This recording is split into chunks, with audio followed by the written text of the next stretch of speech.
It's so amazing to be behind the microphone and not behind the camera. So I want to thank all of you for coming, and I want to say that I had a hard time thinking about what I was going to talk about today, because there are some very deep and painful issues to talk about. And while they're serious, I felt like I had to talk about them. We are all standing here today unified, and we are united to fight the judicial coup. Some of us are focused on secular rights, some of us are focused on democracy, some of us are focused on LGBTQ rights, some of us are focused on women's rights, and some of us are focused on ending the occupation. Each of us has a different reason for fighting this awful coup. But we are only talking about the symptoms. We have not yet talked about the disease. And I think that's crucial to talk about. We have not talked about the elephant that's in the room. Why is this happening? Why is dictatorial control of Israel so important to the billionaires of Kohelet Forum, to Ben Gvir, to Smotrich? Busha! Busha! Busha! Busha! Busha! The real enemy we are fighting is a form of Judaism that is foreign to many of us, especially Jewish Americans here, especially young children here. It is a fundamentalist Judaism. It is a Messianic Judaism. It is a Haredi Judaism. And it is a xenophobic and racist Judaism.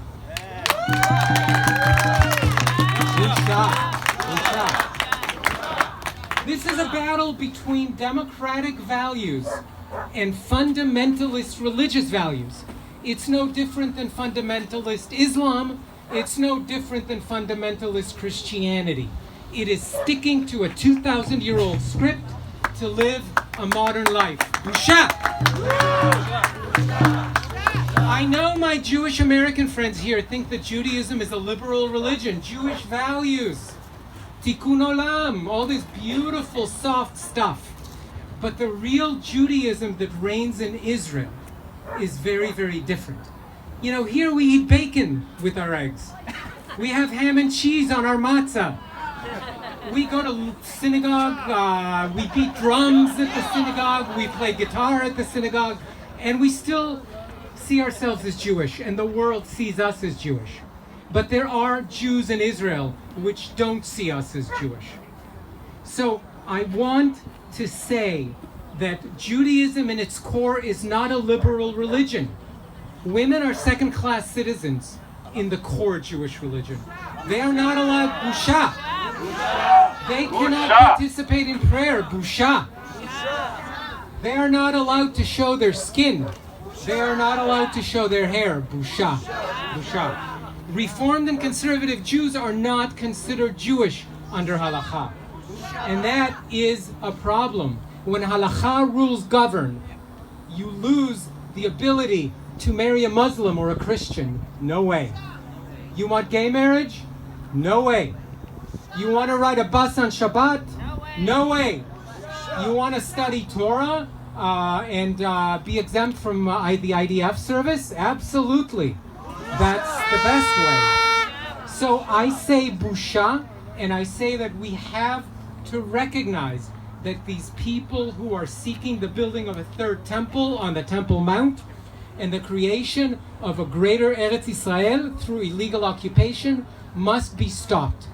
As much as we want democracy, we have to recognize that the forces driving this, it's not about the Supreme Court. It's not about anything. It's about the fact that the only way for this minority of Judaism to rule Israel is through dictatorship. There is no other way. So what we have to do is we need an alliance of liberal, conservative, reformed, secular, and we have to make that the ruling majority in Israel. But there's a catch. We don't have enough of those people.